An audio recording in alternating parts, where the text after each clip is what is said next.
हरिओम तत्सत। जय सनातन, जय भारत। नमस्कार दोस्तों, आज का विषय है सूर्य नाड़ी, चंद्र नाड़ी और सुषुम्ना नाड़ी का ध्यान कब और कैसे करें। YouTube पर बहुत सी वीडियो तो आई हुई है भाई कि ध्यान का कोई समय नहीं, किसी भी समय आप ध्यान कर सकते हो। तो मैं आपको बता रहा हूं, लोहे को आकार देने के लिए उस पर चोट तभी की जाती है जब लोहा गर्म हो। ठंडे लोहे को आप आकार नहीं दे पाओगे। इसी प्रकार सूर्य नाड़ी, चंद्र नाड़ी और सुषुम्ना नाड़ी को एक्टिवेट करने के लिए आपको उसी समय ध्यान करना होगा जिस समय ये एक्टिवेट हो, ज़्यादा एक्टिवेट हो। वैसे तो हर घंटे सूर्य नाड़ी, चंद्र नाड़ी एक्टिवेट होती रहती हैं, कभी सूर्य नाड़ी कभी चंद्र नाड़ी, लेकिन इनके बारे में आपको अध्ययन करना होगा इनका कि ये एक्टिवेट कब ज़्यादा होती है, जो हम इन्हें अपने मन के अनुरूप मोड़ सकें। भाई हमारा जो सनातन धर्म है, इसके अंदर दिन, तिथि, महीनों की जो गणना होती थी वो शकुल पक्ष और कृष्ण पक्ष के हिसाब से गिनती होती थी। अब किसी को तो यही भी नहीं पता होगा ये शकुल पक्ष और कृष्ण पक्ष है क्या, क्योंकि जो हमारा हिंदू कैलेंडर है 100 में से मुश्किल से 10 घरों में ही होगा। बाकी सबको चाहिए भाई इंग्लिश कैलेंडर, अंग्रेजी calendar, English medium school, English बोलने वाला टीचर। इसी प्रकार शरीर का इलाज करवाने के लिए भी भाई MBBS डॉक्टर, वो भी इंग्लिश। अब हम आप इस कल्चर की तरफ इतने ज़्यादा बढ़ गए, और भाई इस कल्चर के अंदर, अंग्रेजी कल्चर के अंदर इस कदर आपका झुकाव गलत है। क्यों? जो ये अंग्रेजी कल्चर के लोग हैं ना, ये पोटी करने के बाद में पिछवाड़ा धोने की भी आवश्यकता नहीं समझते। आप सोचते होंगे ये तो बहुत इंटेलिजेंट है, बहुत ही बुद्धिमान है। ये सारी जो हमारे सनातन ग्रंथों की जो टेक्नोलॉजी है, क्यों हमने उनको ताक पर रख दिया, वे उन्होंने यूज की और हमसे आगे निकल गए। हमारी ही विद्या को यूज करके वे हमारे से आगे बढ़ गए। कारण हम लोगों की, हमारे जो ग्रंथ हैं, शास्त्र है, ऋषि मुनि हैं, उनकी उपेक्षा। खैर चलिए, जो अंग्रेज बन रहे हैं भाई बने रहने तो, उनको कोई दिक्कत नहीं है। अंग्रेजी कल्चर में जितना जाना चाहो चले जाओ। बात चल रही थी जी सूर्य नाड़ी, चंद्र नाड़ी कब ज़्यादा एक्टिवेट होती है। तो मैं आपको बताता हूँ, जो महीने के हमारे चैत, बैसाख, जेठ, आषाढ़, सावन, भादवा, आश्विन, कार्तिक, ये महीने थे, इनमें जो पहला पक्ष होता है वो शकुल पक्ष का होता है।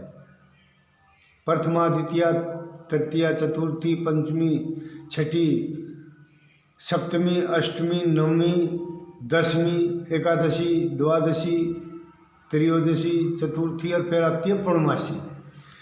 पूर्णमासी के बाद में फिर ये उल्टी गिनती शुरू हो जाती है। फिर वही प्रथमा, द्वितीया, तृतीया, फिर उसमें आती है अमावस्या। इसी प्रकार हमारे ये महीने के 30 दिन हुए। इन 15 दिनों के अंदर जो पहले शकुल पक्ष के हैं उनमें आपकी जो चंद्र नाड़ी है वो ज़्यादा एक्टिवेट रहेगी। आगे जो आएगा कृष्ण पक्ष, चांदन और अंधेर भी बोलते हैं इनको।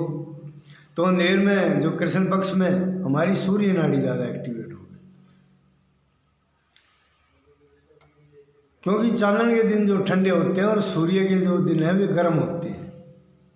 वो कृष्ण पक्ष के दिन जो हैं वे गर्म होते हैं।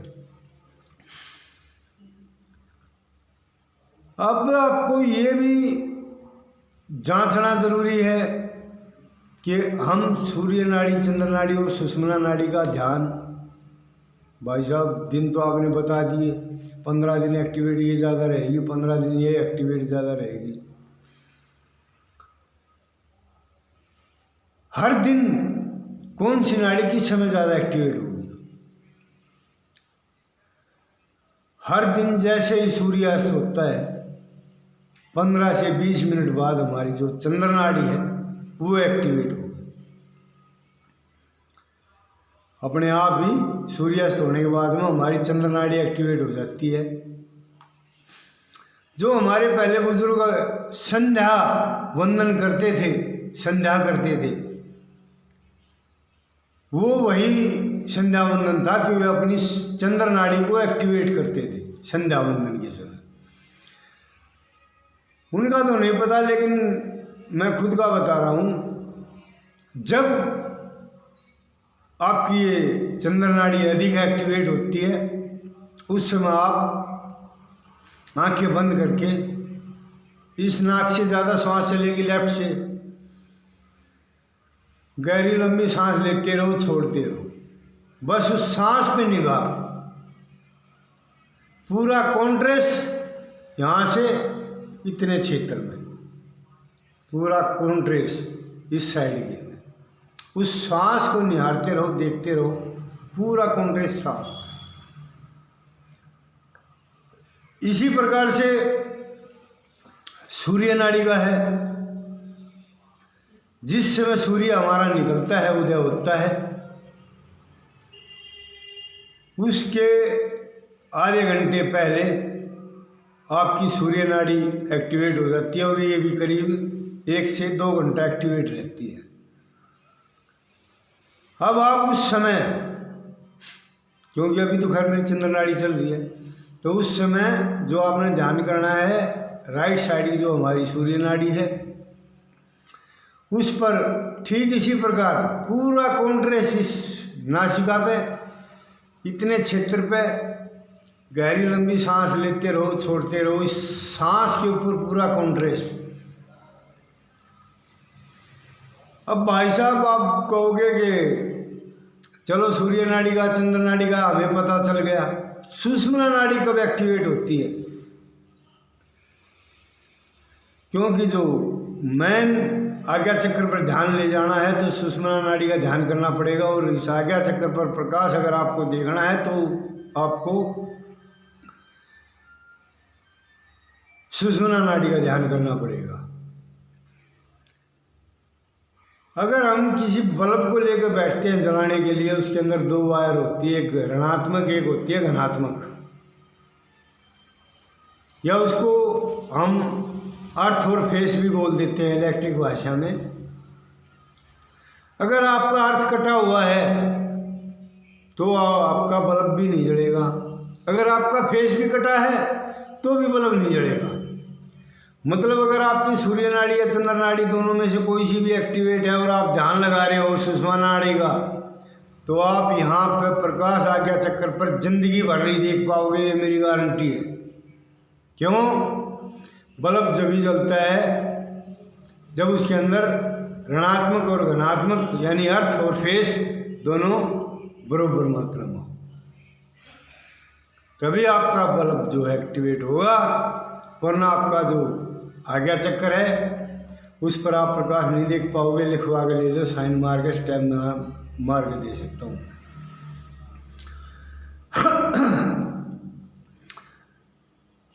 तो ये आपकी सुषुम्ना नाड़ी किस समय ज़्यादा एक्टिवेट होती है उसका भी आपको मैं रहस्य बता देता हूँ। जो आपकी सुषुम्ना नाड़ी सुबह हम 5:30 बजे के आसपास जैसे ही हम स्नान करेंगे, स्नान करने के मात्र 15 से 20 मिनट के अंदर अंदर आपकी ये दोनों नोस्ट्रल बरोबर चल पड़ेगी। उस समय आप समझ जाना कि आपकी सुषुम्ना नाड़ी एक्टिवेट है और अब इस पर चोट करने का वक्त है। तब आप अपने ध्यान पे बैठिए।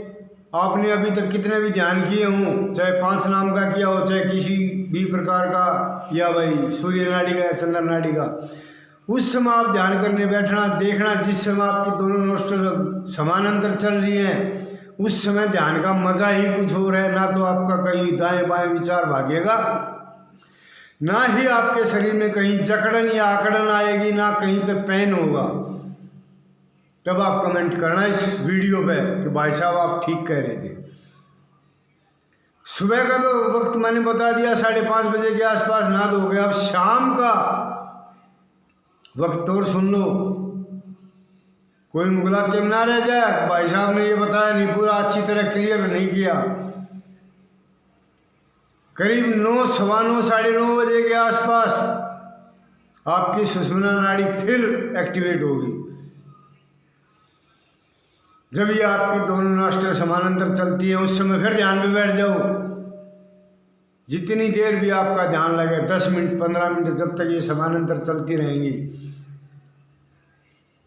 ये कुछ सुषुम्ना नाड़ी का इस तरह का हिसाब है, जैसे ये दरवाजा है,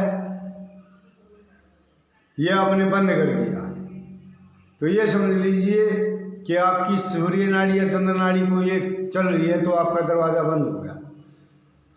लेकिन अगर आपका दरवाज़ा खुल गया, मतलब दोनों नाड़ी समानांतर चल गई और उसमें आपने पैर फंसा दिया, तो फिर उस दरवाजे को आप बंद नहीं कर पाओगे, क्योंकि उसमें आपने पैर फंसा दिया। तो उसी समय आपको पैर फंसाना है इस सुषुम्ना नाड़ी के अंदर। जब ये आपकी दोनों नाड़ी एक्टिवेट हो, उस समय आपने ये पैर फंसा लेना है और फिर आपने ध्यान पे बैठना है। तो ये पैर फंसा जब तक रहेगा, 10 मिनट, 20 मिनट, आधा घंटा, धीरे धीरे आपको इसकी जो कैपेसिटी है उसका पता लग जाएगा कि भाई कितनी देर आपकी सुषुम्ना नाड़ी एक्टिवेट है। तो इस प्रकार से आप आपकी जो सूर्य नाड़ी, चंद्र नाड़ी और सुषुम्ना नाड़ी को एक्टिवेट कर सकते हो। इससे पहले शायद ही किसी सौर शास्त्री ने, या ये जो सुषुम्ना नाड़ी, चंद्र नाड़ी, सूर्य नाड़ी की बात करते हैं, वही इसको कब एक्टिवेट किया जाता है, शायद ही कोई वीडियो बनी होगी। मेरी नज़र में तो ऐसी कोई वीडियो है नहीं। तो बात फिर वही आ जाती है, भाई साहब वीडियो को प्रमोट करोगे, आपके लिए स्वास्थ्य से संबंधित है जी ये सारी चीज़ें। कभी आप ये सोचते हो भाई साहब वाला हट गए, पहले स्वास्थ्य पे वीडियो बनाते थे, अब ध्यान ज्ञान पे नहीं। इसके आगे जो आने वाली वीडियो हैं उन्होंने बताऊंगा सूर्य नाड़ी और चंद्र नाड़ी क्या क्या प्रभाव पड़ता है हमारे शरीर में, गलत खान पान किस समय होगा हमारा। तो वीडियो को आप प्रमोट करो, नहीं तो भाई धीरे धीरे मैं तो अपने गति से चल ही रहा हूँ। धन्यवाद दोस्तों, नमस्कार दोस्तों।